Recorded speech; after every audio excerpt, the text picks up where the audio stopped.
అరకులోయ మండలం కరాయిగూడ గ్రామంలోని సిద్ధి గణేశ్వర్ బాబా అలేక్ మెహ్మా ఆశ్రమంలో ఫాల్గుణ చతుర్థి మార్చి 2 సోమవారం నాడు విశ్వశాంతి బ్రహ్మయజ్ఞం బాల్యలీల ఉత్సవం ఘనంగా నిర్వహించారు.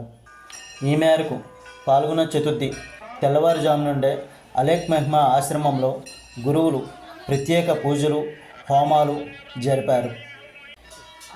ఈ బాల్యలీల ఉత్సవానికి ఆంధ్రప్రదేశ్ రాష్ట్రంలో ఉన్న అలేక్ మెహ్మా భక్తులతో పాటు ఒడిశా, ఛత్తీస్గఢ్ రాష్ట్రాల నుంచి వేల సంఖ్యలో భక్తులు హాజరై అఖండ జ్యోతిని దర్శించుకొని గురువుల యొక్క ఆశీర్వచనాలను తీసుకున్నారు. అలేక్ మెహ్మా భక్తులు భగవంతునిగా అఖండ జ్యోతిని ఆరాధిస్తారు.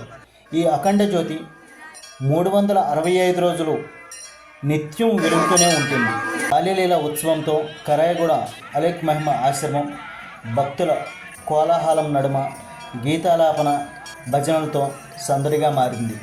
అలేక్ మెహ్మా భక్తుల కొరకు మరియు వచ్చిన సందర్శకుల కొరకు ఒరియా నాటకాలు, సాంస్కృతిక కార్యక్రమాలను నిర్వహించారు.